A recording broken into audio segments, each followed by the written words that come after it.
Hey everyone, this is Pat. And this is Chris. I'm a VFX soup here. And I'm a technical artist at Epic Games. So we thought this would be a good moment to pull back the curtain and give you a peek at how artists at Epic are making digital art and content, blending traditional tools like Blender and Photoshop with evolving technologies like Nano Banana and GPT Image used within our own internal interface.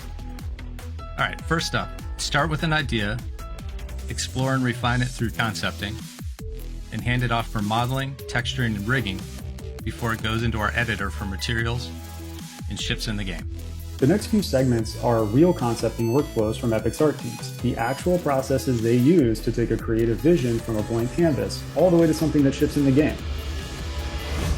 One of our character concept artists draws a character from scratch, just a blank canvas and an idea. Base pose first, loose, gestural, a little contrapposto to give her some life. This character is a falconer, so the artist sketches in a bird to help reinforce the character's identity. He moves into color blocking, then tightens up, defines her lines, working out the jacket design before moving into Gen Media Bridge. That's one of our internal tools built right into Photoshop. You draw, get assistance, and then paint some more. Like when 3D artists kick their model to a 3D renderer to get a refined result, the artist here prompts Gen Media with some guardrails to help take the 2D rendering further on his concept. The third pass is solid, but it added a skull to the pouch and some details he did not ask for. He paints those out. The design is king. AI can generate generic stuff all day, but that's not what we're doing here. No, the creative control stays in the hands of the creator. Absolutely. It just skips ahead in the timeline so he can focus on honing in on the design and crafting it exactly how he wants it to be. Next, one of our key art concept artists is building a more complex finished composition. This briefs an aspirational suburban location with a lighthearted tone. He lands on a yarn store and a cat character, then goes through several names, ends up with Yarn Barn, and wants a mouse on the roof to play off the cat. Classic cat and mouse. Now it goes into Blender to block out the scene in 3D, dragging and dropping pieces from an asset library exported from Unreal Engine source data. Meow Skulls, a cat character with the right aesthetic, is rigged and exported from the engine.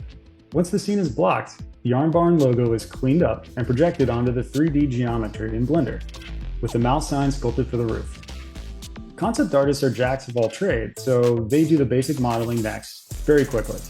What matters is getting to the image, not perfecting the mesh.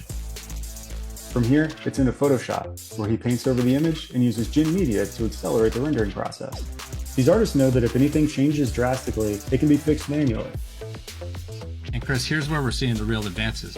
Once the original artwork's established, you can start experimenting fast. Swap out Meow Skulls for her Cloud9 style, test the POI at different times of day, even run a meteor shower and see how it plays at this location. At every stage of the process, artists continue to polish and refine, but now teams can revise faster, so artists have more opportunities to explore. Last up, one of our environment concept artists is designing a POI, a drive-through diner with a 60s retro feel. It starts on a grid in Photoshop so his design conforms to the building system and can be broken out as modular pieces, working orthographically for control over design. Yeah, and here we see that he blocks in the walls, duplicates the mount, adds a protruding entrance with 2 pillars for an interesting side silhouette, then layers in a drive-through, outdoor seating, and variation to break up the shape. Then it's time for the branding. We love when buildings have a mascot, like Durburger or Pizza Pit. The winner here? A chubby, silly seal squashed between 2 pieces of bread and a plunger on the head for silhouette balance. The silly sandwich. Nailed it. I love it. With the design done, he adds local flavors first, then shadows and specular to indicate form and material changes. Then he breaks the building into pieces along the grid lines, extracting modular components and solving the sides and drive-through window that the orthographic view didn't fully resolve. Then it's into Blender for a gray box blockout, then the breakout sheet goes into Workflow Builder and Nano Banana Pro, prompting for clean PBR render shots and adjusting the perspective of the breakout pieces. The results are good, but not perfect one-to-one. The tower's boxy instead of tapered, awnings are the wrong color, some trims are missing. That's why it's a starting point, not a finish line. He paints over it in Photoshop and makes it exactly what he envisioned. And now, Pat, the last step is to use the blockout screen cap from Blender to control the camera angle and bring it back into Photoshop for a sketch on top. Some foliage in the fore and background, and a car in the drive-thru. He uses that sketch and the orthographic design as reference, runs another generative pass in Nano Banana Pro for a full contextual shot, then paints over that in Photoshop too. trim colors, awnings, planters, background values to manually bring it back to the original design. The final piece goes to asset production alongside the breakout sheet so environment artists know exactly how the building is supposed to look. All along the way, there are continual reviews before anything makes it into our games.